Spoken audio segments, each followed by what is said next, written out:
बिस्मिल्लाहिर्रहमानिर्रहीम।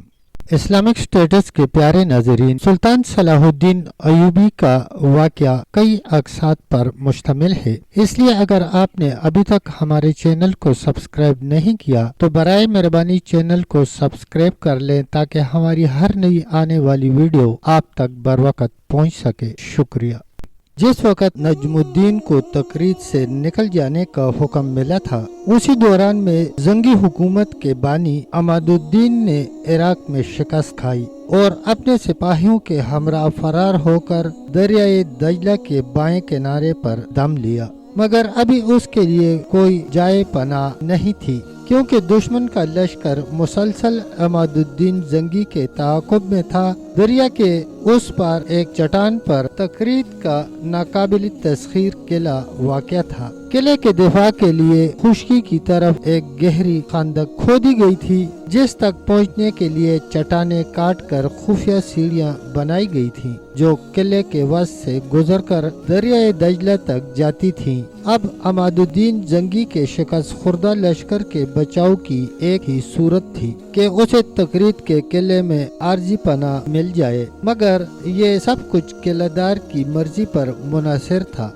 ऐसे में नजमुद्दीन ने कुछ दिन के लिए अपने दीनी भाइयों को किला में पनाह दे दी। फिर बड़ी राजदारी के साथ अमादुद्दीन जंगी को किश्तियों का एक बेड़ा फराहम किया और आखिरी किश्ती पर सवार होने से पहले अमादुद्दीन जंगी ने बड़े वालिहाना अंदाज में नजमुद्दीन को गले लगाते हुए कहा, मेरे भाई, न मैं अपने इस बुरे वक़्त को भूलूंगा और न ही एहसान को। फिर नजमुद्दीन अयूब उस वक़्त तक खड़ा रहा जब तक अमादुद्दीन जंगी और उसका लश्कर दरियाए दजला के दूसरे किनारे पर उतरकर दुश्मन के ताक़ुब और हमले से महफूज न हो गया। फिर 6 साल बाद वक़्त बदला तो अमादुद्दीन जंगी को पनाह देने वाला खुद खुले आसमान के नीचे बेअमान खड़ा था और बार बार एक ही जुमला दोहरा रहा था, काश ऐसा हो जाए। नजमुद्दीन के उन पुरअसरार अल्फाज का सिर्फ एक ही मफहूम था कि अमादुद्दीन जंगी को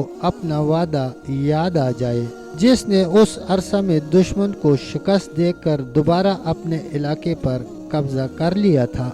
फिर जब नजमुद्दीन अयूब ने अपने छोटे भाई को अमादुद्दीन जंगी की रुखसत का आखिरी मंजर पूरी तफसील के साथ सुनाया तो असदुद्दीन शेरको बेसाख्ता बोल उठा कि आजमाइश की इस घड़ी में सुल्तान के ज़र्फ को जरूर आजमाया जाए। डरता हूँ कि कहीं वहाँ से भी नाकाम व नामुराद न लौटा दिया जाऊँ। नजमुद्दीन अयूब ने उदास लहजे में कहा, ऐश व इक़्तिदार बहुत बड़ा फितना है। जब इंसान उसे हासिल कर लेता है तो अपने बुरे दिनों को इस तरह भूल जाता है जैसे उस पर कोई मुसीबत की घड़ी गुजरी ही नहीं थी। आखिर हमारे पास इसके सिवा चारा भी क्या है? असदुद्दीन शेरको ने एक एक लफ्ज पर जोर देते हुए कहा, हमें एक बार सुल्तान अमादुद्दीन जंगी के महल पर दस्तक जरूर देनी चाहिए। अगर दरवाजा खुल गया तो हम समझेंगे कि वो एक एहसान शनास इंसान है, वरना अल्लाह की जमीन तंग नहीं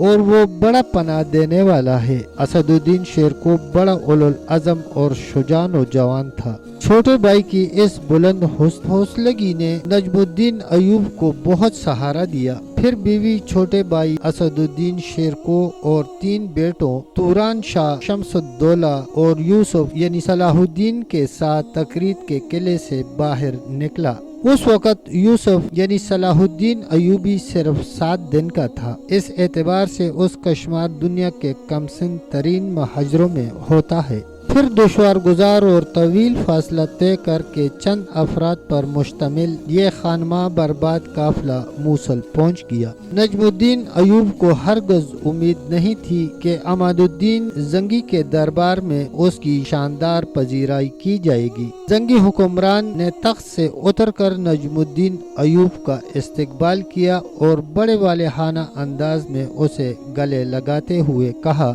خوش آمدید میرے بھائی نجم الدین ایوب۔ پھر عماد الدین نے اسے اپنے تخت کے قریب وزیروں کی صف میں کرسی پر بٹھاتے ہوئے بآواز بلند کہا، تم امن و سکون اور عزت و فراغت کے ساتھ موصل میں رہو۔ اس کے بعد زنگی حکمران نے اہل دربار کی طرف دیکھتے ہوئے سورہ رحمان کی یہ آیت مقدسہ تلاوت کی، احسان کا بدلہ سوائے احسان کے کچھ نہیں۔